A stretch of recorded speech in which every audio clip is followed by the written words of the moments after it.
And then suddenly, voila, engagement.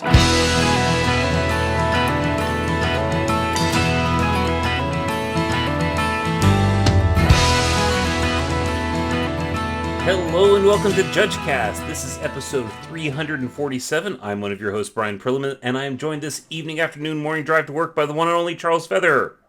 Hello, hello. And the one and only Marco Sanchez. Hello, everybody. Yep.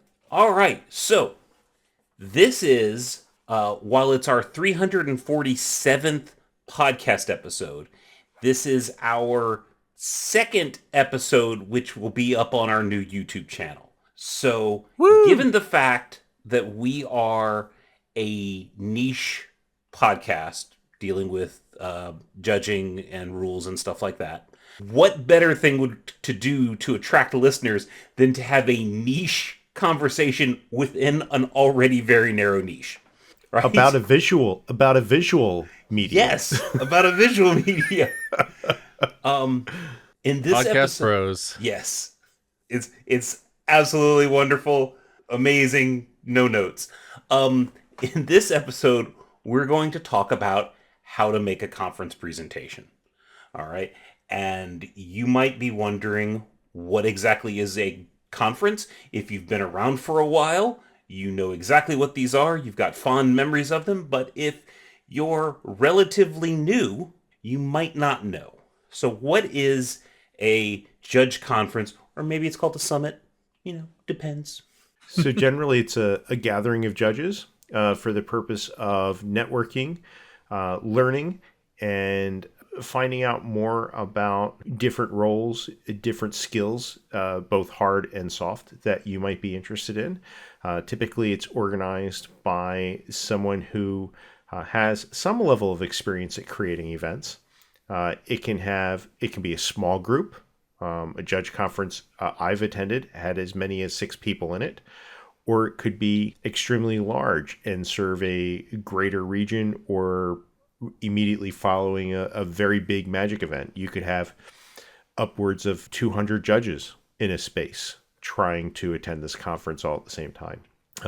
It'll have either one track of classes or a couple of classes, or it'll have multiple tracks of classes. The tracks could be themed. They could just simply be for scheduling or space considerations.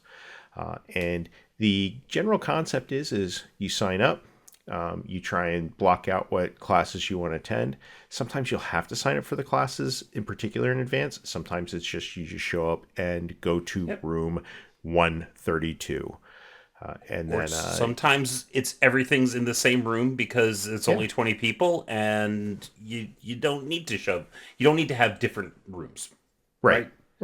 Yeah. It can be anything. It's no different than any other professional conference, really. Yeah. And so the conferences themselves have been recently, there's been significantly less of them. And one of the reasons why there's been significantly less of them is conferences for a very long time, we'll just go ahead and get it out of the way, were foil supported by Wizards. All the way back as early as I can remember, like 2010. All the way through most of the Judge Academy years, conferences were foil supported. If you went to a conference, you got some foils. So, there was incentive to take time out of your weekend and go to a particular place and learn. And now, since Wizards has discontinued that, motivation has to be entirely from wanting to learn, wanting to get educated, wanting to network. Basically, the value of the content, the value that you get from the conference needs to be the draw. Right. And there's something I want to highlight about that actually before we even dive into the topic, which is in the past, effectively, you were paid because these foils had value. So there was some incentive, whether it was just, adding it to your binder, to your collection, whatever. You were given something in order to go learn something and be better at what you do professionally. That is unheard of in most professional conference and development states. Normally it's you pay the people putting this together to go and teach you something because it's such a valuable resource for you to grow and be better at what you do. So like it's always been very fascinating to me that people are very, Well, lacking motivation. most professional conferences, even though the conference costs money to go to, your employer is typically the one paying for it. And So then the flip side of that is maybe you're making $50,000 a year or what have you, and this is going to help you make 60. That's not really the case so much with judging. You're often at a zero sum type game. It's an extended hobby. So while and I don't want to actually call it payment. I want to be very careful about trying to categorize it that way. You could turn the cards into some cash value. Yeah. Sure. Or even just hold them in your collection and be really happy that you have gotta- something very But a lot of gotta people go did that. A lot of people did that. So there was no net value. You were just learning something, and you were getting an added benefit of having a couple of cool cards for your commander sets. It's fine. So what we wanted to do with this particular episode is go over how to make a conference presentation, because it's not only is it one thing to just go to a conference. Anytime you go to a conference, there needs to be presenters. And depending on whether or not this is an extremely local 12-person conference or a 200-person shindig tied to a significantly larger event, in order to happen, you need presenters. And the best way to become an experienced old hat presenter is to be a new, fresh-faced baby presenter. We all start somewhere. Yep. Absolutely. Every single one of us starts somewhere. So this episode, what we want to talk about is you have been, we'll say, drafted to do a conference or a presentation rather, and we want to talk about or you've submitted an idea and you're being given a green light to work on it and to come and do the presentation. It happens a couple different ways, but generally there's some method by which you are being given the nod. Right. You can come do this thing. Why don't you come do this thing? So we're going to talk about how to decide on a conference topic, how to tailor it to your crowd. We are going to assume that you're relatively new to presenting, so some of the advice that we're going to give is not so relevant if you've been doing this for a while. Okay. Some of it will be, especially that talks about slides. When we talk about slides. Some of y'all are addicted to your PowerPoints. Seriously. Yeah. Okay. So, our goals for this episode is to help you overcome reluctance in becoming a presenter. You do actually get a lot out of it. You as a judge, you've got stuff to share. We're gonna help you learn how to decide on your topics. We're gonna give you tips to not suck. But you do actually, a great way to learn a topic is to teach it. A great way to get 100%. better. A great way to get better at public speaking is to speak in public. A great way to overcome stage fright is to get on a stage. What was the one of my favorite quotes is from the dog that sounds like Bender, because it's the same voice actor as like, the first step in being good at something is kind of sucking at it. Sucking at it. Yeah, right. So, Right. we're gonna help you. Suck less. Thank you. Yes. Not Okay. wrong. Okay. So where do we start? So I guess the first thing is finding a conference that you can actually help at and present at. So first of all, can you actually make it to this conference? When and where is this conference being hosted? When especially matters, because making a reasonable presentation for a conference is not a thing you can slap together the night beforehand. You need to have some time to create something, to practice it, to run through it a couple of times. You can't do that if the conference is next week, unless you have literally nothing else going on that week, in which case, maybe. And there's a very weird aspect of this. And this is a thing that I've noticed, is a lot of conferences tend to go up, or when they start circulating around, it's about 2 months beforehand. And I don't really know why. I think it's because like planning it like 3, 4, 5 months out seems like it's too far out. And then if it's like a month out, you don't have time to find a place, get people together, anything like that. So everything seems to kind of fall within this 8 to 10 week window. So it's sort of rushed, but not quite. It's But not rushed enough that you have a little time, So but here, not that much. and here's let's pull back the curtain just a little bit. The person planning that conference probably started or may have started 3, 4, 5, 6 months ago. They may have not only put out preliminary feelers for a location and may have gone to see a space and may have started to try and plan out what materials they're going to need for the conference, but they may also have an idea. Hey, I'm going to reach out to Judge X because they know something about this, and I'm going to reach out to Judge Y because they know something about this, and I'm going to kind of clue them in that this is happening. So there might be a few judges out there that we're already well aware. Charles, with your get out of here with your 6 month heads up. I've done it. I realize that it's happened. I've done it, and I know that for the bigger conferences, it does Yes. happen. Yes, the bigger conferences, but like the smaller local ones are. Yeah, we throw it together 2 weeks beforehand. Yeah, I'm just saying. So the way you find out a conference is going on is basically your local area's communication channels, whether it's a Discord or a Facebook page or Or a chat. or chat. Yeah, that's typically how you find out about things. You can post conferences on Judge apps. You used to be able to post them on Judge Academy's site, which Judge Academy is not a thing anymore. So they go up that way, but your local communication channels is typically how you would figure that out. So a call has gone out, or someone has come up and they've tapped you and said, "Hey, I have a conference in let's say 10 weeks. Are you interested?" Or maybe you reach out to them and say, "Hey, I'm interested in doing this thing." So what are some things that you need to ask yourself before you agree to present? Do I have the time to do it? Yeah, that's first. Yeah, like if you are, like, for example, right now I am super busy. I have things left and right. I got plates going on all over the place. I'm traveling to a lot of events, which is taking up time.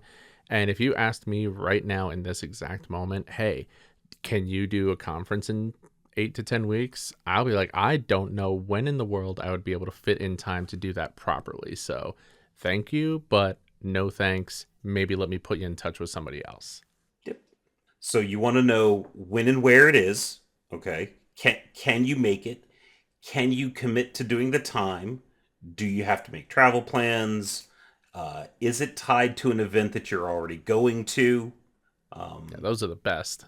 Yeah, and I've noticed an unfortunate habit of finding out there's a conference tied to an event after like staffing for that event has gone out. Yeah. Like, if there's a Thursday conference or a Monday conference and I've already made travel plans, Yeah. that's a little obnoxious.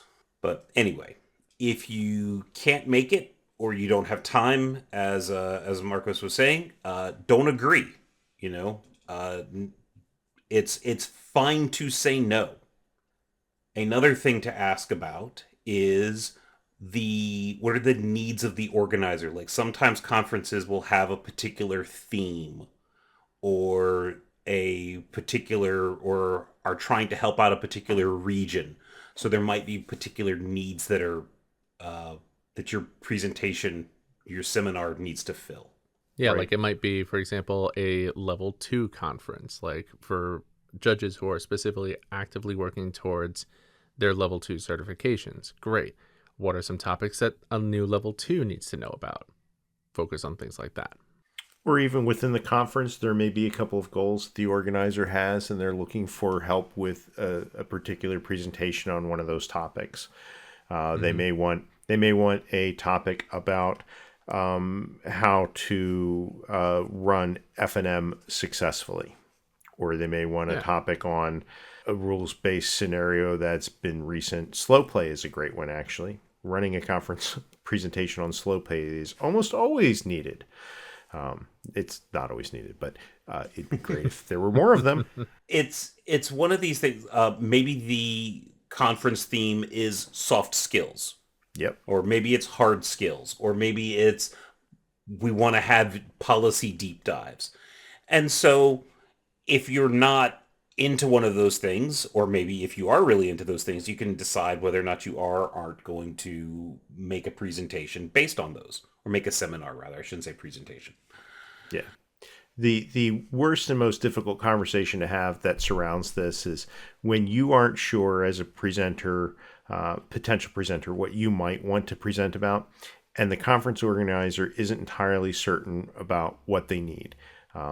If you want to be at that conference, and if you want to be there as a presenter, come up with a couple of ideas and float them past the organizer and see if there's something that they really want.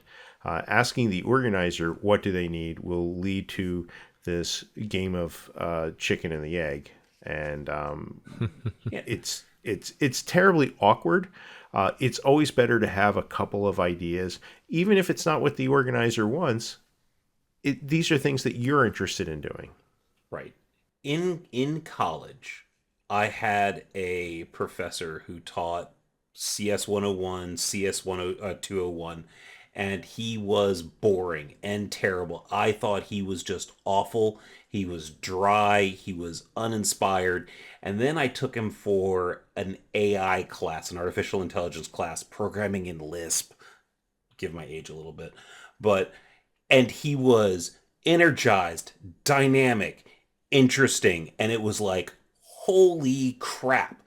And what I realized was this was the thing that he wanted to do. This was the thing that he wanted to be teaching. He was just doing the 102, 201, or the CS 101, the CS 201 classes to pay the bills, so to speak. Yeah, but that was his passion. Right.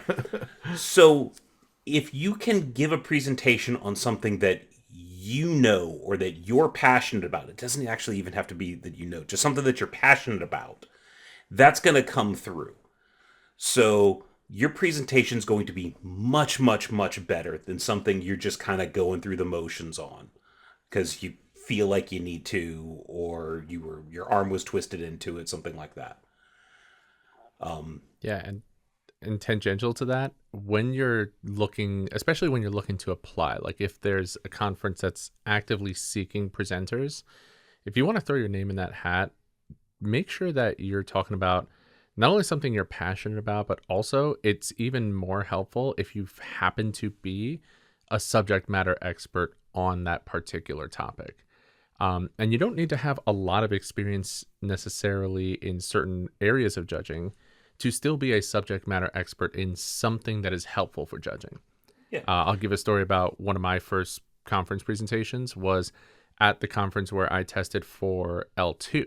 So at the time that I applied, I was a level 1 judge, but I had been working in customer service for at least 6 or 7 years at that point. And so I felt like customer service was something I really knew, and I had noticed an area where we could probably improve overall on some of the soft skills part of things. And I went, hey, I've done this plenty of times. I have a lot of experience from my day job. Let me do a presentation based on customer service where I take some of the things I know from my day job and share it in the context of judging. And they accepted it and actually went really well. And so you don't have to know everything about judging to still be able to contribute something to judges. Right. Yep. I had a similar experience. It's I'm not going to get into it now, but your presentation sounds like it went a little bit better than mine. I think I lost at least a third of my audience, and I had at least 80 people in the room, so it was a little awkward. Oh, where'd they go? What was that? If you lost them, where did they go? Yeah. I think they went down into the foyer and waited for the group picture. Okay, so another thing is you can become an expert on certain topics. Like if this is going to be a crunchy, rules-focused conference, you can say, I'm going to do a presentation on replacement effects. Well, turns out, while that well is kind of deep, it's also kind of narrow in the sense of you can in a month of heads downtime become an expert on replacement effects. Okay. Sure. So you can do the deep diving. This is not a thing that you need like the 5,000 hours of in order to become an expert on replacement effects. You just need a couple of afternoons that you can actually apply some brain cycles to. Definitely.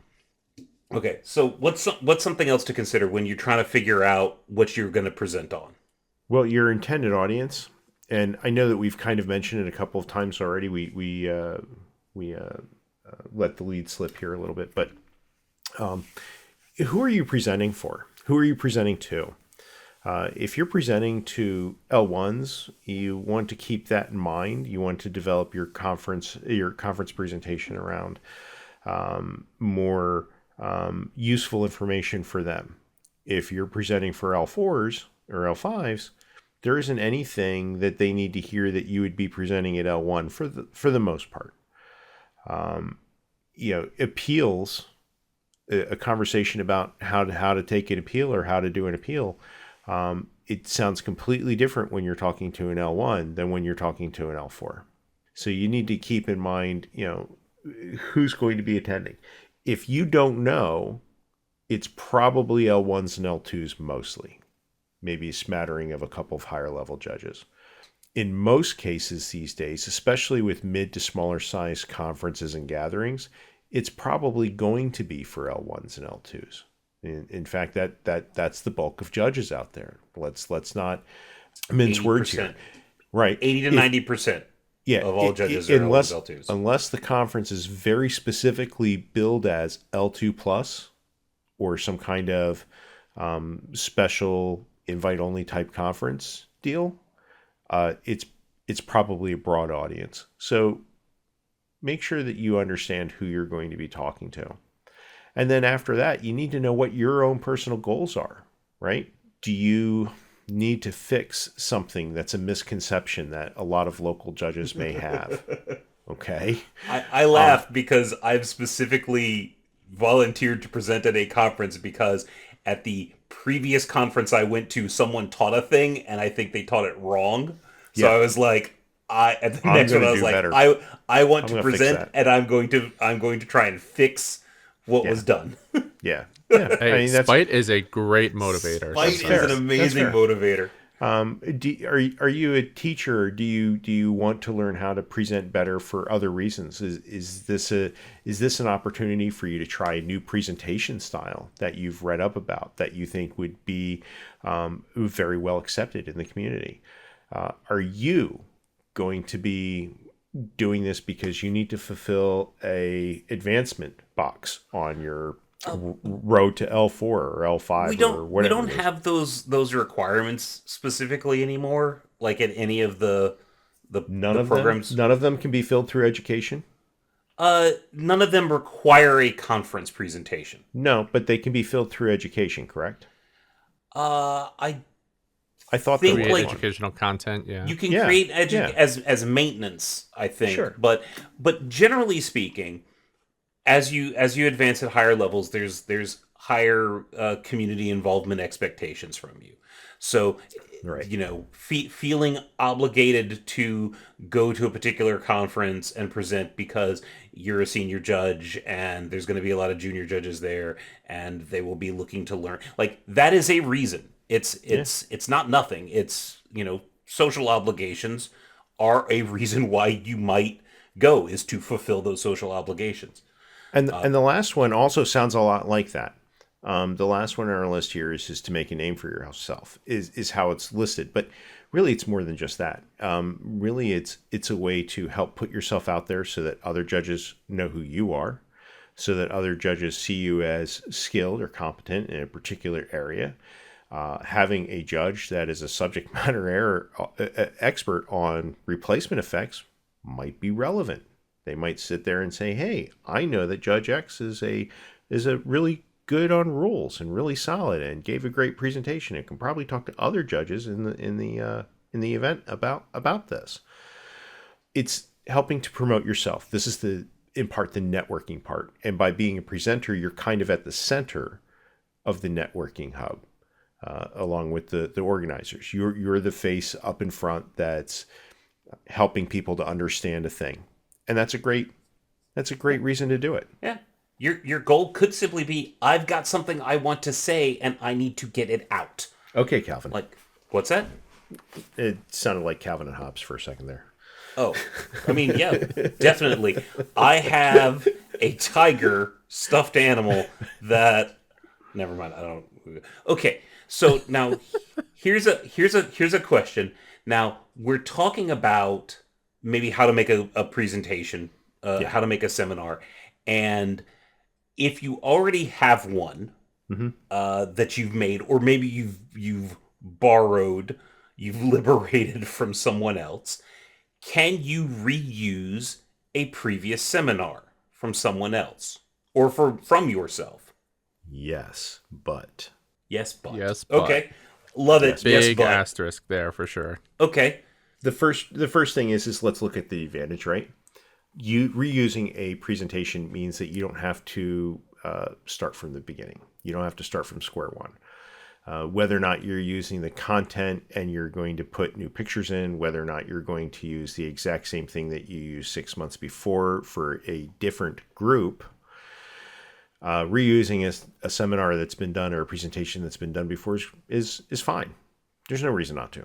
You should also be looking at what you did before and how you can improve it. And we'll talk about some different things through the course of this talk. One of the things we'll talk about eventually is feedback, and we'll also be looking at other things. But you're your own best critic, or you should be. Okay, if you've developed something and you think it's the best thing ever, and you think it's perfect, you're probably wrong, or you might be a little bit wrong. Okay, there's always a way to improve something that you've done before. Look at what you said last time. Turn it on its head. Sit there and think about the questions and answers at the end of the presentation. What did I miss? Think about whether or not you ran long, whether you ran too short, whether you had too many words on your slides, and we'll be talking about that too. Try and find ways to improve and refine the process, because you can make it better. It doesn't matter how great it was last time. It doesn't matter if they gave you a standing ovation and they asked for an encore and everything else. You can still make it better. Okay? If people have seen it before and you think that you're going to be repeating this in front of many of those same people, maybe it's time to freshen it up a lot. Yep. Maybe it's time to take it out back, rip it apart, and put in a lot of new material. Not where I thought that was going. So let me give two very, very different, very real examples. Okay. Yes, please. Many years ago, maybe a decade at this point, Matt Williams put together an investigation seminar. And this was a small, targeted workshop with targeting like 4 to 5 judges in the area, okay, at a time. And he wrote up, it involved three people. Scenarios were written. It required decks, and like 2 people would get down, and we had a script of plays to do, and then a problem to create, and then we would call for a judge, and we had like how we were going to acting, how we were going to respond. Now that required a lot of work up front, and it was for a very small group of people. Can something like that be reused multiple times in the same area? Yes, absolutely. Just bring in different people each time. Okay. Bring in different people and occasionally freshen up your scenario, because if it's something that is no longer relevant or happening as much, sometimes it needs to be done. Sure. But it can be reused. Yes. Another example that we had was every time a local conference came up, there was one judge who was like, I have a deck check presentation I want to do. And it was the same deck check presentation every time. It was in the same location. It was the same thing. And realistically, after I don't care if it's 2 years between them. It's the same thing to the same people. Stop. Yeah. Okay. So in that particular case, in some cases you can get like 4, 5, 6, 7 uses out of a presentation, and other ones like after like 3, it's would you say it needs to be taken out back? Yeah, and right. Well, taken out back, and I didn't mean like taken out back and beat up, but I meant like taking it out back and pull it apart and throw away half of it and start over. I think also you can take So the number of times you can run the same presentation, Bryan mentioned, if you're doing it to the same group or in the same area, yeah, you can't keep running that back even if it's been a year or two since you've done that. But if you're going around to different areas, if you're traveling around and doing a lot of regional ones, and you happen to have a topic that's good enough that regional areas will want you to come and support their conference with this presentation, yeah, that can go over really well. And you might be able to do a circuit of like 10 or 12 times doing it just once, and then keep it in your back pocket for, 3-4 years down the line and maybe do it again. But it's all about who's there, who's in attendance. Are the same people going to be overlapping between these conferences? 10 to 12 is pretty ambitious for use Well, out of that's a presentation. I'm talking aspirationally here. I know we Sure. are not having 10 to 12 conferences at this moment, but boy, I hope we start seeing a lot more conferences happening soon. Yeah, that's it's looking that way, which is kind of one of the reasons why we're doing this topic, to kind of get ahead of the curve. All right. Mm-hmm. Now here is let's talk about something real here with reusing seminars. And it doesn't have to be yours. It can be someone else's. Like I can say, "Hey, I'm going to do something on investigations. Marcos, do you have a good you gave one about 2 years ago. Can I borrow it?" And by borrow it, I mean take it, put my name on it, make a few changes, and then call it my own. Can I do that? And 2 years ago, where'd you live, Marcos, 2 years ago? 2 years ago, I was in New York. Yeah. Ain't nobody down here in Florida seen them fancy New York presentations. It's full of bagels. Yeah. Florida Judge hashtag something. Right. But anyway, there is a little bit of a give and take, because conference organizers are typically kind of desperate for volunteers to present. You might find yourself helping someone out, and you might be finding yourself kind of just filling a role, being like the fourth presenter in order to get a thing, to get enough presenters at a conference to justify having it. That shouldn't be a reason to skimp on the quality. The organizer might be in a bind and not be able to tell you no, but that doesn't mean you should just phone it in. Seriously, All right. put in the effort. Yep. Hey, speaking of phoning it in, or not phoning in, rather, when you decide that you're going to do a seminar, a presentation, or a seminar, what are you gonna do to not phone it in? What are you gonna do to make it engaging? What are some things that you can? What are some approaches that you can take? Well, here it comes down to, I think, the style or the manner in which you're getting the information across. So, for example, a lot of people will default to, hey, I'm going to, let's say, give a lecture on all I know or all you need to know from A to Z about deck checks or whatever it is. Oftentimes, this will be accompanied by the dreaded PowerPoint that can be helpful. Absolutely. Like, there's a reason PowerPoint continues to be a presentation tool. But also, if you do it poorly, it's actually detrimental, in my opinion, to quite a few presentations. But you don't have to be locked into that. There are so many other ways that you can engage your audience. Because, like, the big thing there is just don't be droning at them. Don't be monotone for an hour and put them to sleep. Give them something that they can engage with, whether that's like quizzing them, either doing a Q&A with yourself where they're asking you questions about something you're an expert on, or even just little check-ins and quizzes of like, okay, I just talked to you all about 5 minutes about how to do a swoop on a deck check. You in the front row who look like you might not have been paying attention, tell me how you think of these options. What do you think is the best way to do a swoop at a large event? And get them engaged that way, even if you kind of have to drag them along sometimes. So I do want to give one caution about that I learned the hard way. Okay. If you just look out into the audience and pick a random person, more times than not, you're going to embarrass them, because either they weren't necessarily paying attention, or they don't know. And I have done something like that in the way back times, and feedback I got was ask for volunteers rather than just pick people out of the audience that might not be wanting to participate to that level. Sure, that's valid. I mean, it all depends also on like the style in which you're trying to teach. I guess this goes kind of to being a good conference attendee and being respectful to the presenters. Like there's one thing about like, oh, if you're just struggling to understand it, that's one thing. If you're like sitting there and I see you swiping up on your phone because you're trying to catch a Well, Charizard or something, so the specific I might scenario, put you on blast. I did I'm not gonna say a workshop, but what happened was my presentation was on tournament shortcuts, and for every single tournament shortcut, I had a script, and me and another person were sitting down and we were playing a game, and we ran into a situation where a tournament shortcut may or may not have applied. And when we called for, and I had passed out items at the beginning of the presentation, and when we called for a judge, we did not call for random judge. It was Judge Island 4, and there was an island. Someone out in the crowd had an island with a 4 on it, and they got to come up and they got to take the judge call.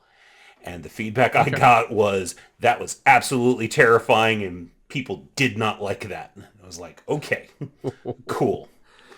They did not like being put on the spot. Yeah, I sure, I'll say use this with caution then. Yes. Because I do think there is some method, and when you're up there and you're giving your presentation, you're looking through the crowd, and a part of the engagement is going to be your presence in front of that crowd. Are you making eye contact with people? Are you looking for the people who are nodding along with what you're saying, or who are like actively taking notes, things like that? And yeah, you can softball some questions to somebody. Okay, you were just taking notes. Great. You tell me what you think your favorite option of this is, or find someone to engage them. You don't have to necessarily put somebody on the spot to punish them, of course. But, like I said, if they're being disrespectful, then maybe, hey, focus. The big thing here is when you decide how you're going to engage your audience, or is going to control what options you have. If you decide that you are not doing a particular topic where engagement is particularly necessary, you can do a lecture. You can run the PowerPoint. If you're wanting to do something that gets people interested and gets people involved, maybe quizzes, maybe handouts, maybe Q&A. Is this going to be an in-person conference, or is it going to be digital? Because that might eliminate options, right? It's kind of hard to break out in teams and have roundtable discussions if everyone's in a Zoom meeting. Supposedly about 50% of the population is introverted, about 50% of the population is extroverted. I think judges skew introverted. So, That's true. Yep. That's my only thought about it. Yep.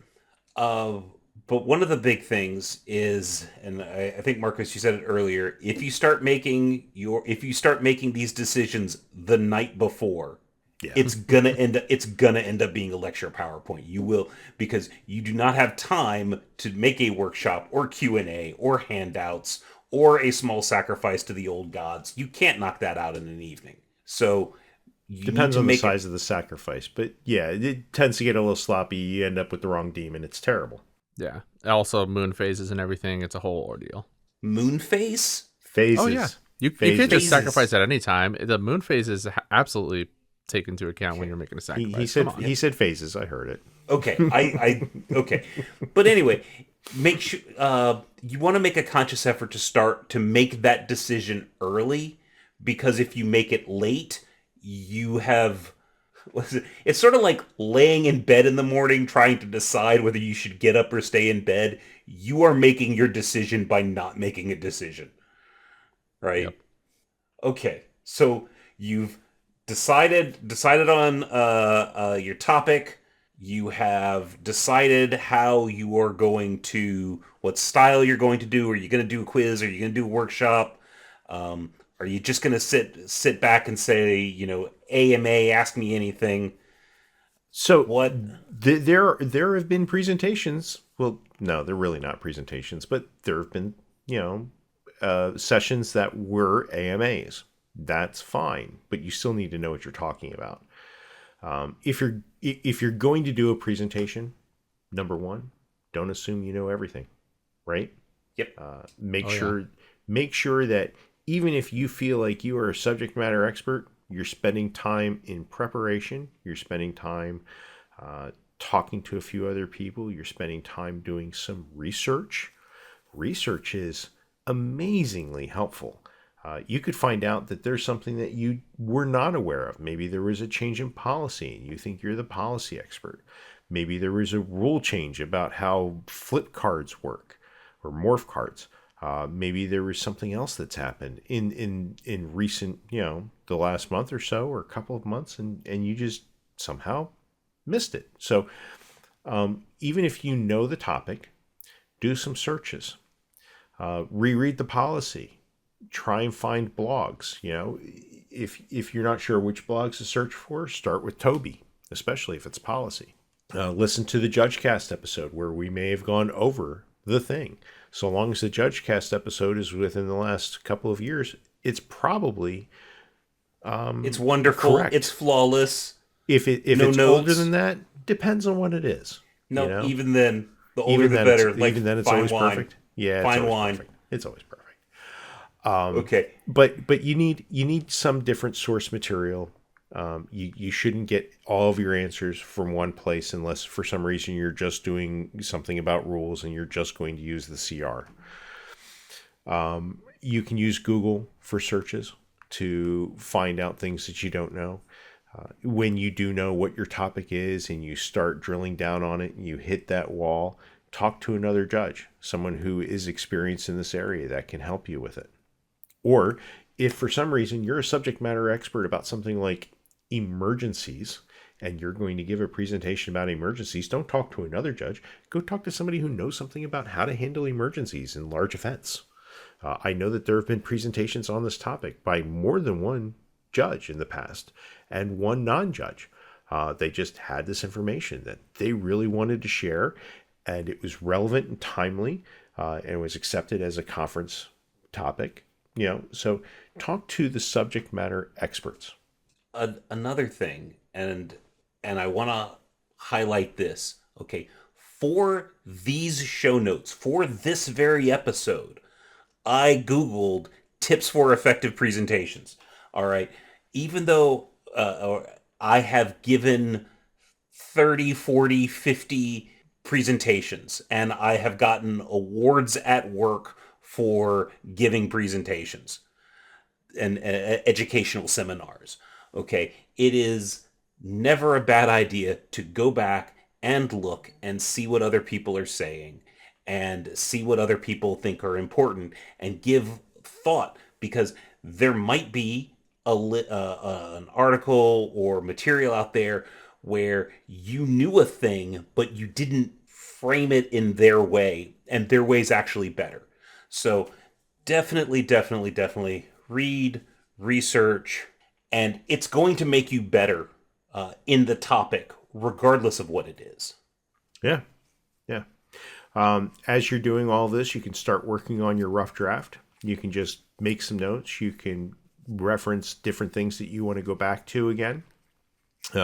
For something like this, and even for your presentation, I have found that using Google Docs is generally friendlier. Using the Google presentation tool, I forget what it's called at the moment, but is generally fairly friendly. One of the best reasons is because most places have internet. You're going to pull down your presentation that way if you're doing it on a PowerPoint. But at least that way you can pick it up wherever you are, from your phone, or if you're at work and you have some free time. Don't do it while you're on the clock. No, do it while you're on the clock. I don't care. I'm not your parent. As long as you don't get fired. Yeah. Your ideas don't have to be, when it's a rough draft, don't have to be in any particular order. The beautiful thing about working on a presentation and doing it as slides is you can just sit there and rearrange things until you end up with soup. It's fine. Do whatever you need to do. Build an outline as you go. Once you get to a point where you have a fairly good picture in your own mind as to what you want to do, the outline will help you frame things out a little bit better. If this is your first time doing a presentation, if this is your 20th presentation, it doesn't matter. Making a rough draft, figuring out what ideas you want to add, building an outline, all of these tools will help even the most experienced presenter do a better job. The approach that I take is I actually start with writing all my ideas down on a sheet of on a Google Doc in whatever order. It's Yeah. just stream of consciousness, blam blam blam blam blam. Dump it all And out. then I start rearranging things and working on the flow and refining points and refining ideas. This is one of the reasons why there are certain seminar topics or presentation topics that are very popular. Things like the layers, things like state-based actions, things like steps and phases of a turn. Why? Because they already have an outline built in. Like those topics. Yeah, you're were not going to teach them in reverse order. Right. There is, your outline is already constructed for you. And that's one of the reasons why those tend to be popular topics, is because 30 to 40% of your work is done already, which is just figuring out what you're going to, figuring out the flow of what you're going to say and figuring out the individual points that you want to make. You know, we're kind of there. Yeah. And the specific examples you'll end up using. Yeah, that flow really matters, because the flow is going to be part of what keeps the topic engaging. Like, if you're kind of disjointed and having to double back on an idea, it just is not as engaging as if you're setting up the next thing. Like, how many times on JudgeCast do we say something and, segue right into the next point? It's because we're trying to keep that in there so that you can follow along as the listener and really stay with us as we're going through the topic. All right. Next up, as you're working on your rough draft, you want to start identifying what materials you're going to need. Okay. Are you going to need handouts? What are those handouts going to look like? Are you doing a game? Do you need volunteers?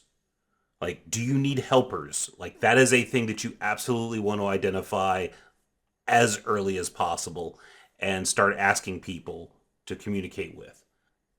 What's some other stuff that you might need? I mean, technology. Like, where is this conference being held? Is it going to be at a local game store where, like, maybe they have, a couple of TVs around that you can hook up AirPlay to or Google Cast to? Or is it nothing and all of a sudden you're like, oh crap, I really wish I brought my laptop or a projector or something. Oh, I Because wish otherwise we're all looking at this on my phone. I wish I had invited Charles and talked to him about him bringing a projector.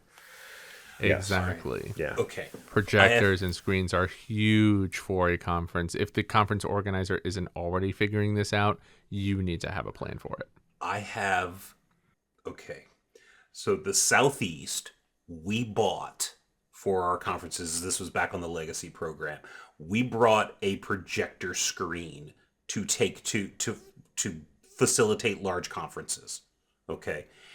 Wow. And we bought it, and it had to move around, obviously, and it vibrated. Okay, I need to explain how this thing, when it was all rolled up in its case, it would sound like Thrumming. laser blast from Star Wars, just like that Yes. metallic shaking sound. Yeah.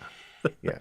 And Yeah. and I got stuck with it one time, and like, this was like Jess Dunks and Nicoletta Price, like, they dealt with it for a little bit, and they like tricked me into becoming responsible for it, and I had to drive from Atlanta to Orlando with that thing just shaking constantly for 7 hours, and then I would take it. See, Yeah. this sounds like a totally Southeast thing. Northeast, we just find a college and we just roll in there and just use their stuff. Okay, well, we don't believe in education in the Southeast. Like, God, I knew you were going to go there. right? The more ignorant, the better. Our legislator likes them This is stupid. hilarious. This is hilarious. Yeah. Okay. But yeah, I would go to places like, there were times where I'd be like, hey, oh, you've got a conference in Tampa? I'll bring a projector. Oh, and there's another one in Tallahassee? I'll just leave it, and then you can take it up to Tallahassee. And they'd be like, is that the projector that vibrates? No, thanks. I still have the thing in my closet. It just tells me that y'all don't listen to the music loud enough when you're driving. That's all. Truth. All right. So, so equipment, of course, is extremely important. Knowing what's available, knowing what you may need to beg, borrow, and steal to bring with you if that's needed.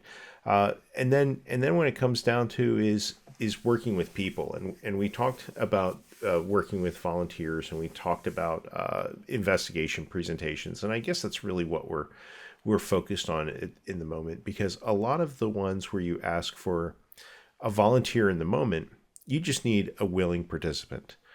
However, if you need something that's scripted, if you need something that's hyper specific, like you need a sequence of game actions to happen on a table with 5 or 6 other judges standing around, and then one of the player yells for judge, and then they start to talk to the judge, acting out the scene, they need to know exactly what's happening. They can't wing it. They can't just make it up on the fly. So if you're going to work with people, you need to have people that you can depend on to do what you need them to do to help get the point across, because there's nuance to this, right? If you've ever been at an investigations presentation, you'll know that you'll have a really good presentation, a really, really good presentation, when the call goes out and everything's stopped and the moderator sits there and asks the people in the room, what do you think is happening? A really good presentation will make some of the people in the room maybe question what's happening, maybe not understand exactly all that's going on. Maybe some will pick up on something, and another part of the room will pick up on something else. You need participants that you can trust to help convey the complex emotions that happen in a game of Magic, and to do the script correctly so that there is a small amount of confusion in the audience, because that's when we can learn the most, right? It's not supposed to be, oh, this is absolutely a USC minor, 110%. Next, please, because then there's nothing to do, right? Yeah, and avoid the what I'll call the not taking it seriously, the silliness of it, where you take it, you're like, okay, get mad at the judge for something, and you just get up and start screaming at them. It's like, okay, that's not what we meant. Yeah. Because that absolutely takes away from the experience if you're trying to get across, like, oh, the player's elevating maybe into USC minor territory and it should be kind of on the line. That's what you're trying to teach here. Yeah. But they get up and just start screaming in the judge's face like they're, the coach yelling at the first base umpire. Well, okay, now that's very clearly a thing, Right. I mean, in my personal experiences and in my talks with other judges, I'll tell them when they stop playing and they don't play anymore and they just judge, I ask them why. You have to be a player first, especially if you're going to do stuff like that. You can't sit there and do that script correctly if you haven't played in 5 years. You just can't. You're just not believable. The other thing is having a script. Okay, I'll give another example. This was, to Marcus's point, I was asked to be a third. There were 2 judges that were working together. They were going to be doing a USC seminar, and they needed situations where they needed some tense moments to occur between players. And so they gave me a script, and it was very clear. It's like, this is the objective, this is the scenario, and I read it and I was like, okay, this is a particular situation where I am going to appeal the judge before they finish giving their ruling. But the script did not tell me what the scenario was that I was going to appeal. So it had to be created on the fly. And then the other judge was trying to create a scenario that was different from the one that I had in my mind. So we were actually working against each other. And then they started getting kind of a nervous laughter. And the judge comes over, and we're trying to explain this scenario that just kind of awkwardly arose, and we're trying to force it in. And I appeal, and that's when they realize that he's a floor judge and they don't actually have a head judge to go talk to or anything like that. So he gets a little play acting indignant and starts getting a little silly, and the whole thing just kind of fell apart, even though I'm sitting there and I'm trying to stay on script and be the straight man, and everything else around me is just becoming yakety sacks. Yeah. So, yeah, that can really derail something that could be very valuable as a learning experience, because some of those more difficult or like on the line, borderline type of scenarios are very hard to just encounter in the wild and be able to really learn from without, like, you're in a safe space when you're in these conferences. Like, you need to be able to execute them properly so that you can actually take something away from it. Yeah. And if you're not very specific, like if you tell your two actors to create a looking at extra cards scenario. Now, if I say create a looking at extra cards scenario for the purpose of a presentation, for the purpose of a thing, I'm going to generally think of the textbook cases of I'm shuffling and I'm shuffling my opponent's deck and I drop a card, or I go to draw a card and I pick and I flip over the second one. Okay. Yeah. If that's all the direction that you give to judges who are helping out, is just create a looking at extra card scenario, they're going to become D&D players and create an absurd situation that they find hilarious, where involving like the most convoluted line of play that they can create to do the thing, and it'll be either slightly too obscure or it'll be so unbelievable as to lose all value. Right. And then you get up there and you find out that they thought they were being so cutesy with looking at extra cards that they actually did hidden card error, and you're going to be a little mad and a little fuming. Anyway, I'm getting off. This hit me too hard in the reels. Because they broke your scenario. The key point here is find people that you trust, talk to them, make sure that they know what their roles are, and even practice with them before the event. Because otherwise, you're going to end up with egg on your face, and that's always a bad look. Yep. So, slides? Oh, slides. Electric slide. Electric slide time. All right. So I kind of alluded to this earlier, and this is a big pet peeve of mine, but there is a right way to use a PowerPoint or Keynote or just any slide deck presentation, and there is a wrong way. So we'll kind of quickly jump through, because this isn't the full focus of this, but it's definitely something that you need to be thinking about when you're putting because you put all your information together, you know what you're going to talk about, and you're going to help use or have these slides to help you stay on track and know what you're talking about. So first and foremost, put as few actual words as humanly possible on any given slide.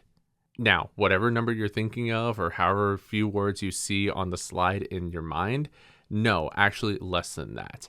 Because realistically, giant walls of text, books that you would just put on screen are awful, and they are the quickest way to make people just zone out, because they will fall asleep reading your slides as opposed to actually listening to what you have to say. I love slides that have no words on them and use imagery or one quick word on the screen and then immediately moving on to the next slide to help people stay engaged. Best presentation I ever saw was like 60 slides. They were all pictures. It was bang, bang, bang, bang, bang. Yep. 100%. And you shouldn't stay on a slide for 10 minutes of your presentation either. If all you're going to do is put up walls of text and read slides, well, I can read your slides without you. Don't read them to me. Why are you even up there if all I've got to do is read to get the same information? There isn't enough monster in the world for me to go through that presentation. Yep. Awake. Yep. 100%. This could have been an article. Yep. It should have been. Period. Yep. Yeah. Other quick rules and tips and tricks. Your first slide should just be a title screen. Like, pretty standard. Your last 1 or 2 slides should be a recap, because hopefully you plan on reviewing and recapping all of the information you just told everybody to help reinforce it in their mind. Hey, that first slide thing? Yeah. Super important. Why? Well, you don't jump right into it. If you've got multiple streams, several classes happening at the same time, people need to know they're in the right place. Oh, that's a good point. I didn't even think about that. That's why I just don't like to dive straight into the meat and the business of the content. Yeah. Straight away. Like, no. I would leave something up there. Yeah. So you know who you are, or who the person who's giving the presentation is. Know you're in the right room if you have multiple rooms, or even just like have something to look at while people are settling in and coming back from their 5-minute breaks or snack time or whatever it is. Just something there to make sure, like, hey, we're already here, and be prepared for what we're going to talk about, which is this title that you see on the screen right here. Yeah. A form, and this is old, and you can do variations of this. Anytime you try and give a rule and say do this, people are like, well, exception, yes, but having a tell them what you're going to tell them, and then tell them that you told them kind of setup is a decent starting point if you are going to do a slideshow lecture presentation type setup from an education standpoint. You can obviously vary from that, but that's not a bad shorthand heuristic starting point. Right. Absolutely. Yep. Now, there is, speaking of exceptions, walls of text. Sometimes when we are doing judge scenarios, you are going to need to write a scenario up. And you're going to put card text up. And funny enough, nowadays, most card text violates the rules for Wall text of text content on slide. Right, walls of text. Like, that's just a reality. And if it is a scenario, yes, a wall of text is okay in that particular point. Make sure that it's large enough for people to read from a distance. Yeah, that's the part. We have the technology. The number of times I've seen bad card art, poorly formatted, thrown up on the screen, and it's there for 5 seconds as we click through, and then we add layers and cards on top, and we shift things around and everything else. Think about what your presentation looks like, folks. Test it out. If it looks bad to you on your monitor, and you're standing on top of it, or it looks slightly questionable, it's going to look terrible blown up 5 feet tall on the wall. Yeah, use high-res images, please. And if you need to, break out the text. You know, it can be a little pop-up box that says the relevant part of the card that's really stupidly important, and you can have it in text that's like 8 inches tall on the screen, on the wall, so that people can actually see it and grok what you're trying to point out to them. It's not hard. Please do the thing. Yeah. And really the point of this is you're using these slides to highlight points that you're making in your lecture or in your discussion or in your Q&A, but these slides should be reinforcing what you say. They shouldn't be the exact text of what you are saying, because again, this is not an article being read to somebody. Yeah. I don't need to be read an article. I need you to be engaging with me and telling me something that I'm wanting to learn. And my goodness, this point in particular, proofread your slides. Oh my goodness, please proofread your slides. Yeah. Everything you have on here is a representation of how much effort and thought you put into this. I can always tell when somebody put a great amount of effort and work into a presentation and a slide deck versus somebody who threw it together, didn't look at it after they threw it together. There's 8 typos in the first 3 slides, and it just makes no sense when you're trying to look at it, and they have to like pivot in the moment and be like, oh, I meant this and all that. Like it's just messy, and it's okay to start messy. Like you can start off and have your slide deck look really messy, move things around, be unsure, but you have to iterate. You have to refine it. Getting things down is the starting point, and just outlining and throwing something on the wall is the starting point to creating the entirety of the thing. But then you have to go back over it and constantly iterate on it. Go through the presentation, do it a couple of times, and then before you know it, you will be at something that is very refined, that knows exactly what's going on. And, just be prepared to do a good amount of editing work as you are going through this, including making sure that everything looks the same. You have a formatting. Like nothing drives me more batty than when I see a slide deck that just decides to switch the template between slides. I'm like, what is the point of all of this? I can't focus on what you're talking about because the visuals are just driving me nuts. I've seen this happen like once or twice, and it's absolutely batty. But make sure the visuals are good.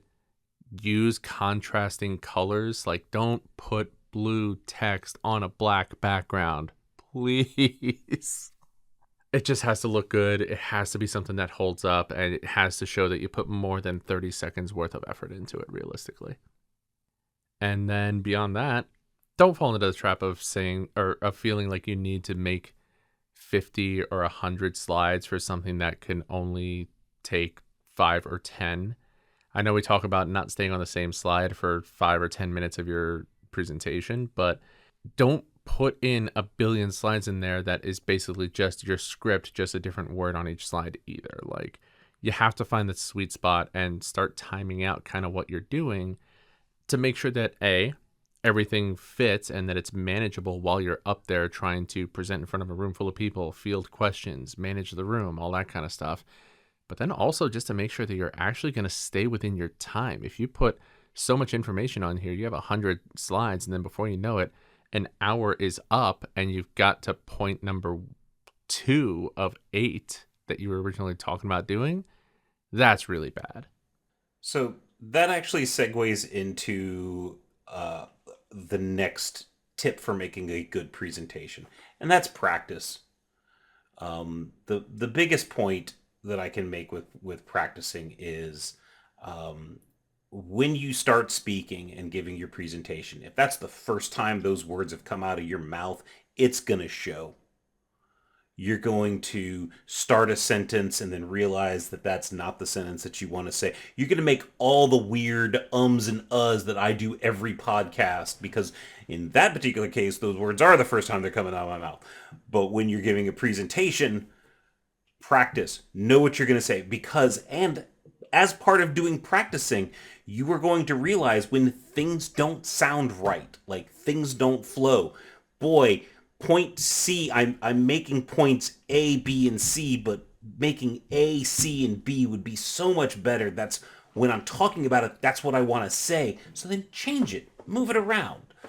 Oh, to that, I want to highlight specifically, I work with a lot of people who are trying to read audiobooks in the studio at my library, and I always know when this is the first time they've ever spoken these words aloud, because writing everything down, there's a flow in your head of how these words all fit together. But when you actually try to push them out of your mouth, all of a sudden you realize that series of words does not actually compute and is a tongue twister, and I cannot say it that way. I have to change it up.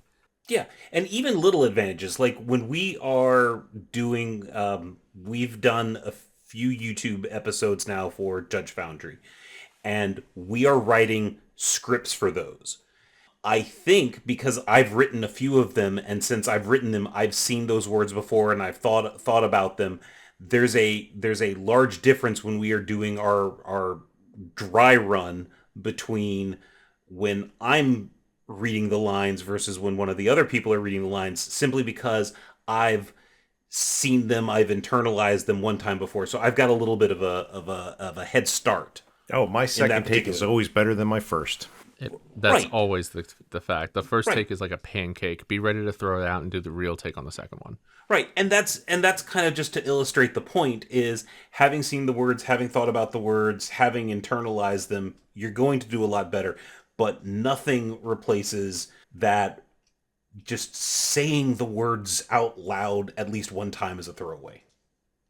Yeah, this is the 4th time we've recorded this podcast episode. Sure. Yep. It's only 3 a.m. in the morning on a Tuesday night. Right. I'm sorry, guy. I'm sorry. Yeah, we started at 8. I want off this boat. Anyways. But to Brian's point, another tip, practice lets you know how long you're taking when you give this presentation. As I already touched on, if you have 8 points that are vital to the presentation you're giving, and you can't get through all 8 of them in the time you're allotted, or preferably less, if you're given an hour to talk on something, I typically plan on speaking for about 50 minutes. You might start a few minutes late. You want to leave a few minutes for questions or interaction at the end of the presentation. So really shave about 5 to 10 minutes off of your time slot to be able to make sure you can consistently fit everything in. And if you can't fit it in there, find something else or do something else to get to that timeline. So a trick that I have done is I will actually plan in a few escape hatches.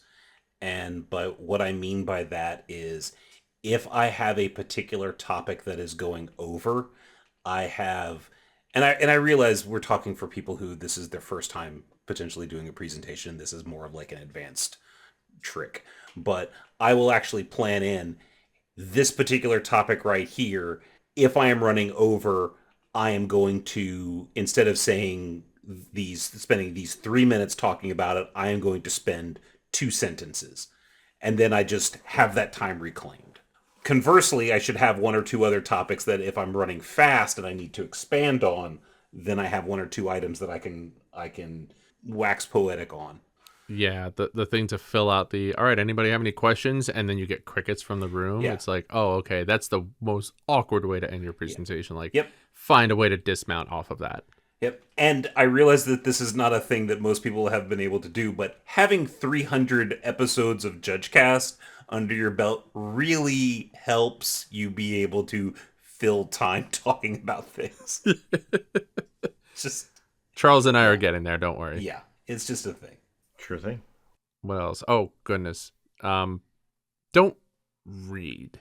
And like, it's weird to say that because obviously you wrote down a whole bunch of stuff. And so your expectation or your first thought might be, okay, now I'm just going to stand up and I'm just going to like stand up and read this instead of just like sitting down and reading this or whatever. Like, you're thinking of reading. And it's like, no, when you're making a script like this, you should follow it to start. You have kind of your outline, you know, your bullet points. You shouldn't be writing out every single word you say, but you should be writing out enough that it kind of gets you going and gives you some momentum in the direction that you know. Because again, you know all this. You put this together. You should have enough familiarity that like a few words should get you to where you need to be.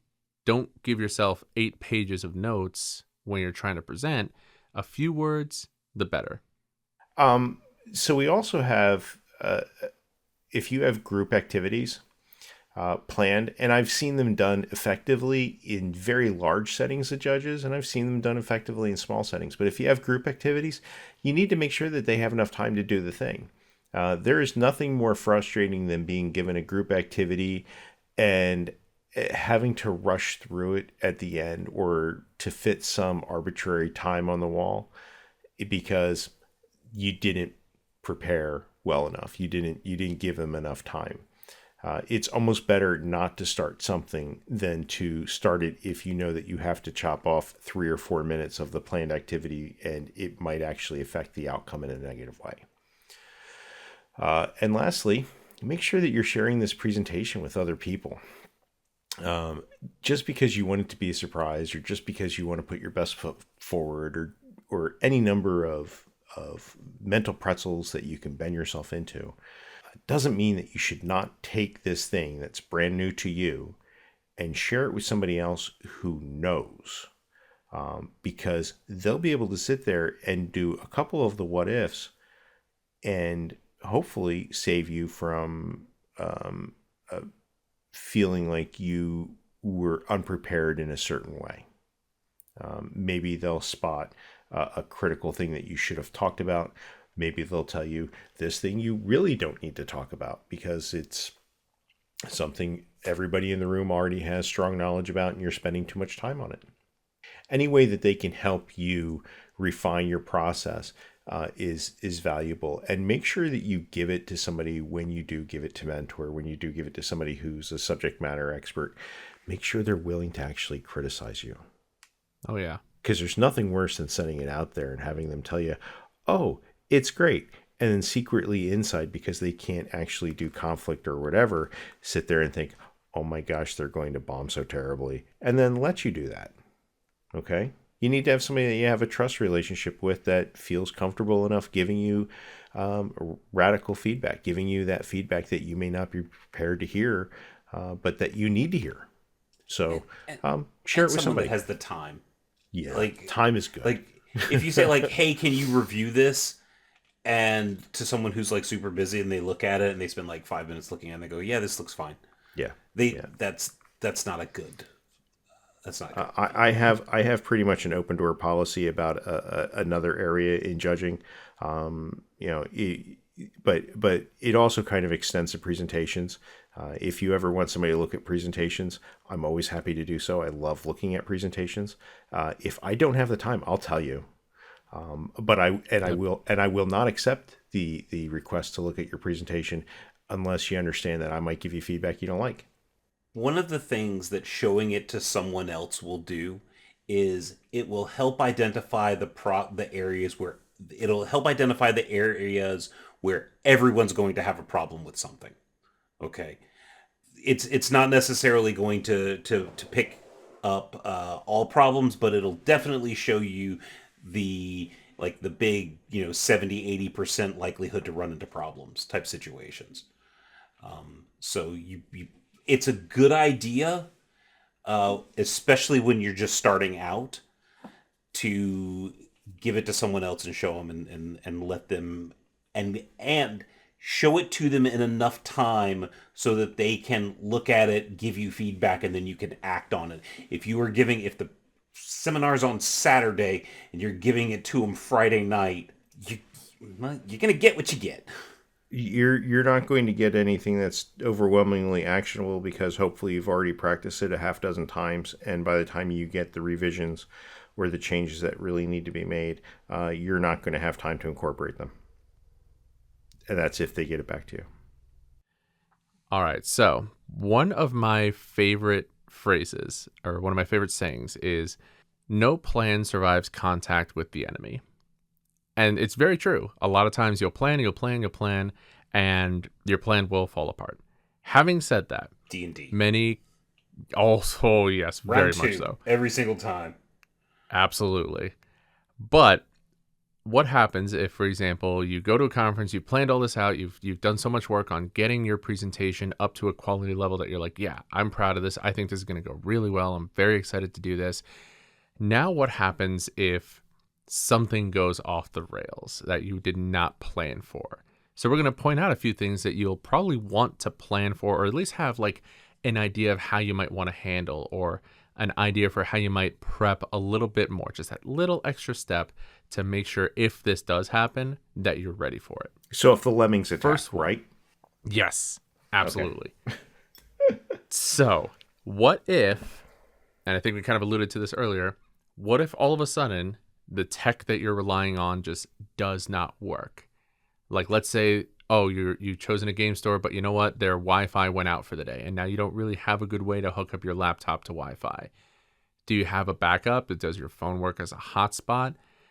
Me personally, I'm paranoid enough. I always like to download any presentation or slides that I have onto a USB thumb drive with adapters so I can plug it into any other computer. Because let's say my computer decides to brick that day. Oh, but the conference presenter has a laptop that I can use. Okay, great. Let me plug into there. Oh, here's an adapter because my thumb drive is a USB-A. They have USB-C. Whatever it is, just be ready for a couple of different ways that you can get this onto wherever you're at. I'm old school. I bring a piece of paper with the information on it too sometimes. If you have your own handwritten notes, you at least have a starting point where you can do something. I just normally, if I have notes or slides, I just download a copy to my phone. And that works too. Mm-hmm. That works too. But I like the feel of paper. I'm weird. Sorry. Yeah. And here's one of the other things. Like some of these things, like if the tech doesn't work, if the Wi-Fi goes out, that is, and I said this, that's an organizer problem. It is. Okay. Just like there's judge problems and there's TO problems. Like you don't have to plan for every contingency or have a plan for every contingency, especially if this is your first time. I don't want to seem like you've got this huge, massive list of all these things that you need to do and unlikely scenarios you need to plan for. Right. Don't think of those as a hurdle.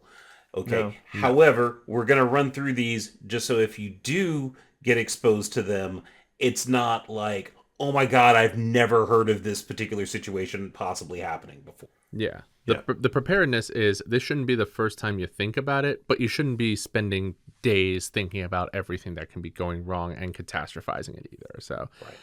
So for example, what if your audience is zoning out and it seems like, oh man, this point that I thought was really engaging isn't really working and I need to hook them back in? What would you guys do?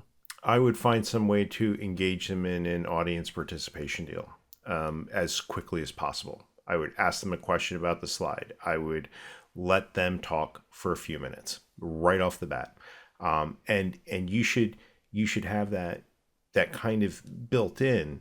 You should absolutely have some form of audience participation or some type of interaction built in, because otherwise they do zone out. Especially that first session right after lunch, where that meat coma is starting to slip in because they all went to the barbecue joint and had like 5 pieces of sausage. So you need that, right? You need to be prepared for those types of situations. Yep. If you're about to do a topic or you're about to do a segue, like let's say we're going to talk about how you should practice giving your presentation beforehand, and you just look out to the audience and you say, hey, what are some ways you can practice your presentation? And then you kind of look and engage, that kind of thing. Like that is a simple way of taking, I am working off of a static list, and suddenly I can turn that into questions for the audience. Yeah. Heck, technically, I just did that as part of this question. Yeah. Limericks also help. Yes, they do. Yes. Something funny, something lighthearted, something you can throw out in the middle of the presentation that will grab their attention. Yes. There once was a judge from Nantucket. Like, that'll immediately get people's attention. Definitely. Yes. Okay. Inappropriate. All right. Other scenarios, and again, we're not going to spend too much time on all these because, again, you shouldn't focus on these too much, but, did you leave enough time for Q&A? How much time? We've already talked about this a little bit, where as you're pacing out everything, make sure you condense it within the time frame you have in order to be able to do Q&As or whatever you're expecting to do at the end. Yeah. Here's a fun one. Yep. Well, hang on. For Q&A, I was Sure. You do not have to A every Q. Okay. And you don't have to Q&A either. Well, what my point was with A every Q, if someone asks a question, you can farm it out to the audience. Yeah, that's you just do good. This monk redirect type of thing. If someone asks you, like, hey, I'm working at a local LGS. We've only got like 10 players. What type of things would you recommend to get players into the store so that our FNMs are larger and we can work on getting like a better WPN status? Stop locking the door. Yeah, and I don't have a lot of experience working with, with very small, very new LGSs. So I might turn around and say, does anyone in the audience have a similar experience that they would like to share how they resolved the problem? And then suddenly, voila, engagement. Yeah. You can turn into a facilitator halfway through, and it's totally fine. Absolutely. So that's just a nice little deflecting palm redirection thing going out there that is super easy and can turn a moment where you're like, oh crap, I don't know this thing, into, oh, it looks like I had this planned the whole time. Voila. Exactly. And one thing that's really interesting to me, or always entertaining whenever I encounter it, is how do you handle somebody in the audience that feels like they need to be like the teacher's pet? They need to constantly contribute or constantly answer your questions, or even just chime in their 2 cents on every point that you're making. Are you farming this out to the audience? I am. Okay. My favorite one is, hey, friend, I have a limited amount of time that has been given to me by the organizer, and I really need to get through this presentation. Can you hold on to your observations until we get to the end, or maybe even share them with me afterwards? I'll make some time for you. Definitely. Yeah. That's a good way to do it. You just have to control it a little bit. You have to be kind because they are actively interested, and they're actively, from their point of view in their framework, trying to help and share information that they have with everybody else that they think is valuable. Oftentimes, there will be nuggets of information in there that are brilliant and really great, but there's also time and place. And if they're turning it into a monopoly, you need to wrest back control and make sure that they do not pass go. Absolutely. And on the flip side, you also shouldn't be like punishing them or making them feel bad about wanting to engage. Oh, for sure. What could also, on the flip side, happen is you shut them down about wanting to engage, and now nobody else wants to chime in, even though you're trying to head off something that would potentially detract from your overall presentation. So making sure that you're doing it in an appropriate way helps. You can also say something as simple as, "Hey, I've got some time at the end for questions and observations. Can you hold on to it till then?" Yeah, it can be really just simple. a real subtle, just as like they start to say, hold on, let's see if anybody else has something they want to add. Okay, Yep. like that kind of thing right there is just very, very quick, and probably they will get the point based on that. And then you can just and then you Hopefully. just go around the room, grab a few other people, and other folks will also take that as a prompt to fill the gap that you just created. And maybe they'll Definitely. learn something in the process, which is kind of great. Learn you something good. Yeah. Yep. All right. I think we've already touched on the last two things here. Oh, actually, Sure. the online one we have. Have, Okay, have hold on a we second. have we beaten this dead horse? This I think we cadaverous have. coin. Yeah. Yeah, I think so.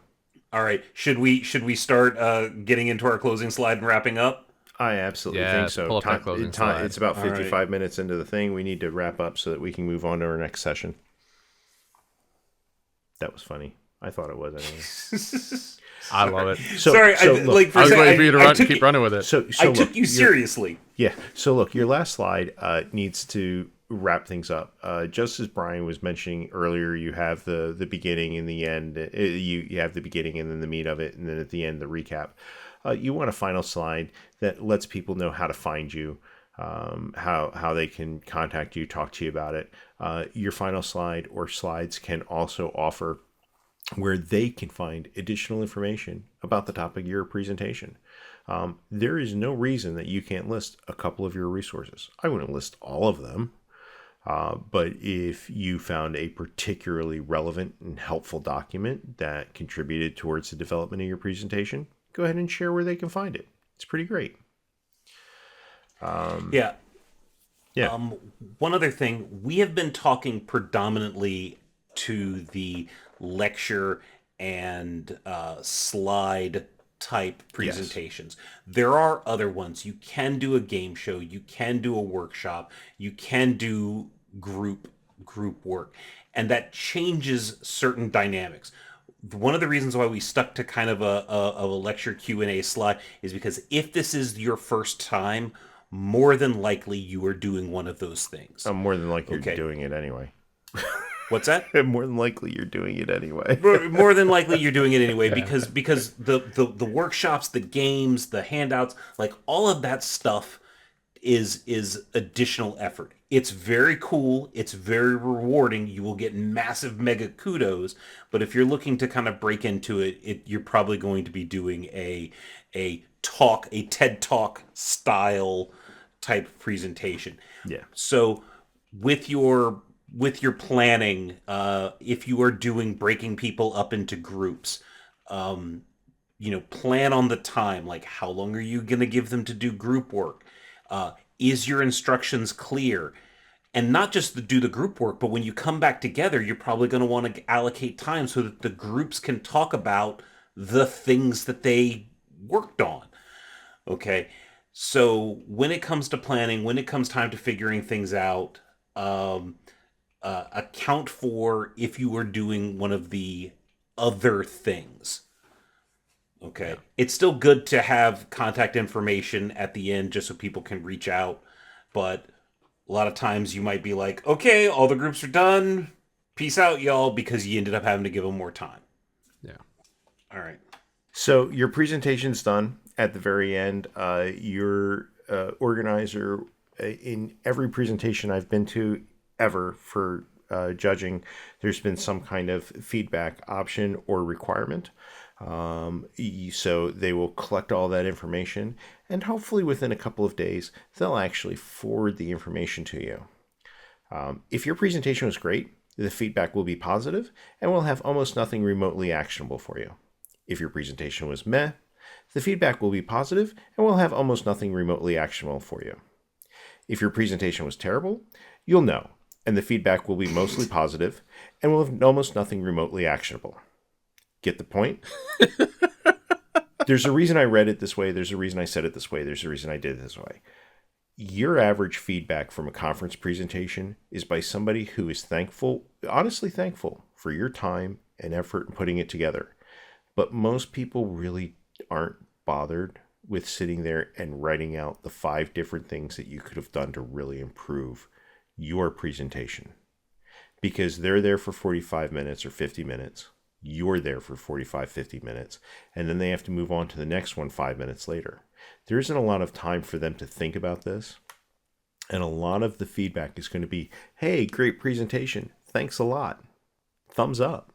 And that's it. Yeah. That's what you get. Even if, sadly, yes. Yeah. So remember at the beginning when I said your best critic will be yourself? Your best critic will be yourself. Here's the one caveat. And this is the one area where I really want to drill down for 2 seconds. If you get feedback that there is something wrong in your presentation, let's say you messed up a ruling, let's say you didn't understand something, let's say that you really failed to convey something correctly. When you're done with that presentation and you get that feedback, take that presentation, open it up, and at least fix it or note it. Because when you go back to redo this presentation or give this presentation again 4 months later, if you don't have a note in there about this or you haven't actually fixed it, you're just going to make the same mistake again and you're going to get called on it again and you're going to feel like a heel. So, hey, feedback is great. I encourage everybody to give it. I encourage everybody to think about the feedback that they're giving and give genuine feedback. But the truth is conference presentation feedback is kind of just whatever. And that's really the truth of it. Yeah, that is an unfortunate reality, but yeah, that's pretty true. Maybe if anything, this is more of a call to encourage everybody to give just that little extra on that if it's necessary. But I'd almost rather not get feedback than get the same old. I really would. I would want somebody to actually tell me something. All right, so we have a statement here where a question is if we can each share a bad experience with our own presentations that we've had, like when we fouled it up, or like baby's first presentation. Yeah. Any of that? Yeah. I have one, and maybe I would hope that you have something, or maybe something you learned from it. A presentation, but mine was centered around a fun presentation that I did. In fact, I got the best reviews for this presentation of almost all the ones that I'd ever done. I ran a game of Quiplash for the judges. It was actually 2 rounds, and everybody was having a great time. So many laughs were had. Quiplash is this audience participation style quiz game where certain people are given a chance to create answers to wacky questions, and then the audience votes on the answers, and somebody wins, and everybody else is rated based upon the number of votes that they get. It's pretty cool, a lot of fun. Somewhere in there, someone made an answer that made fun of another judge who was not present. Oof. And I still, to this day, feel bad about that. And if I had thought about it in advance, I probably would have reviewed all of the questions, because I borrowed the questions from somebody else and I just ran the presentation with it. If I had reviewed the questions, would I have caught it? Maybe. I don't know. But I still feel bad that I did not spend a lot of time reviewing everything before running through it. And I feel bad about the experience. No matter what you're doing when you're presenting, try not to leave yourself open to making fun of other people, of stores, of other judges, TOs. Really, you're there to help impart knowledge. You're not there to kick somebody or to enable somebody else to kick somebody. And if you've done that, you've probably failed. And I failed that day. So that's mine. Yeah, I guess one for me was I ran my very first virtual conference right at the very beginning of the pandemic, right when we were trying to be like, okay, well, we got to do something because events aren't happening. And there was one of the points where I think it was for like on the West Coast somewhere. So I'm like, okay, I can pretty much do any of my presentations. Odds are people here haven't really seen it. So I pulled out an old Deck Checks presentation, and the fact that it was virtual made it so much more difficult for me to really talk about this topic in a way that was meaningful, because you just did not have a chance to have as much hands-on stuff. Like back when I did deck checks presentations, I used to have a couple of decks with me. I would have examples of like how to find a series of marked cards where you might see, shorter sleeves than the others. Like I had this whole thing set up, and I tried to do that by just like using a spell table style camera above my table, and it just did not translate well. So be very mindful of the medium in which your presentation is being handled, and do your best to emphasize all of your aspects of your presentation for that medium. Okay. Mine, I alluded to this earlier, and by alluded to it, I flat out said it. I had a presentation that I put in a massive amount of work in. Like I said, it was tournament shortcuts. It was a live scenario. I built decks, and I had scripts written that I would have another judge sit across from me, and we would do the particular actions. And I had like, this is your argument as to why it should behave a particular way. It'd be things like, I play a spell that has me choose a card on resolution, and I play it, and I announce the card as I'm casting it, kind of stuff. Like those types of tournament shortcuts and the problems that it could cause. And I had random judges from the audience be answering the judge call. And where things became problematic is a lot of judges just got it wrong. The first thing that taught me was, I'm presenting a scenario, they're here for education, and I'm actually having them take the call for the scenario before I teach them the thing that they're supposed to do. So they're gonna probably fail. And that was a big kind of eye-opening moment of, they're in a group, they're in an audience, and they're coming up here selected at random. They didn't necessarily volunteer for this and like, oh, I know what this scenario is. Right. I'm setting them up to fail and fail publicly. And it was just like, and I didn't quite realize that right away. It was about halfway through, it kind of clicked as to what was actually happening enough of the times. And it was like, oh, this is not good. Like the material, it's kind of one of these things. I'm super proud of the setup, but I think if I was to do that particular presentation again, I would say when the judge call came up, I would let judges self-select and maybe wrestle and fight to see who could be the judge to answer the call, as opposed to picking people randomly, because the only people that would fight would be the people who A, know the answer, and B, that's a great way to drive engagement, is have people fighting to come up on to take the call because they want to show that they know the thing. That's what I learned. Awesome. Nice. So anything else? Have we covered it? Are we all ready to go out and give excellent presentations? Boy, I hope so. At least mediocre ones. Mediocre ones? Yeah. But that's what the feedback will be, though, that it was excellent. I mean, at this point, any presentations are better than none, so let's do something. And here's the thing, even if you just get a few friends together and you want to do a presentation in a game store or your living room for all that I care, and you do it for 4 or 5 people, that's something. And I think that's a wonderful thing. So give it a try. So here's a fun thing I did on this topic about 3 years ago. I actually gave a conference presentation on this same topic. I did not go over everything in as much detail as we did in this episode, but our group activity for the last 20 minutes was, all right, let's start making a conference presentation. Oh and my. It was a group of like 12 people, and it was just like, what's a topic that we want to do? What's a topic that we feel comfortable that we can present on? And people said deck checks. And I was like, okay, great.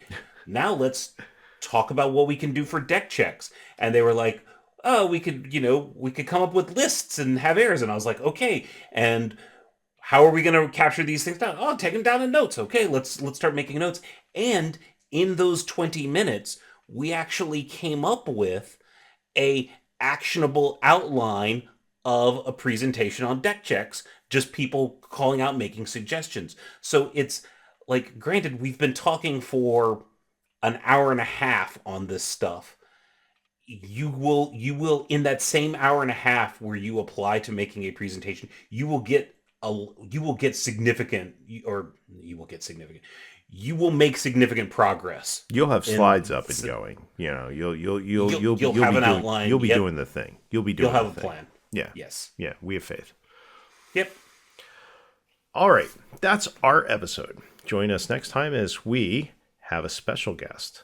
That's it. We're not going to hint or make a joke or give you a peek behind the curtain. No, I'm not going to say anything. Mum's the word. We're not getting one of the mega minds of the judge community to come and talk on the show. Nope, not us.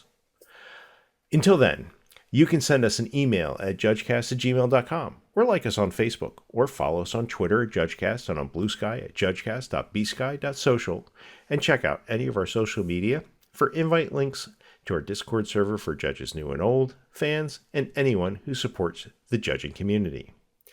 Also, I'd be remiss if I didn't spend a moment plugging our newest venture. We're now on YouTube. You can find us at JudgeCast for Level 1 training modules, as well as new and past shows as soon as the video engineers get on that wheel. Check out our show notes for links, and remember, like, subscribe, and ring that bell.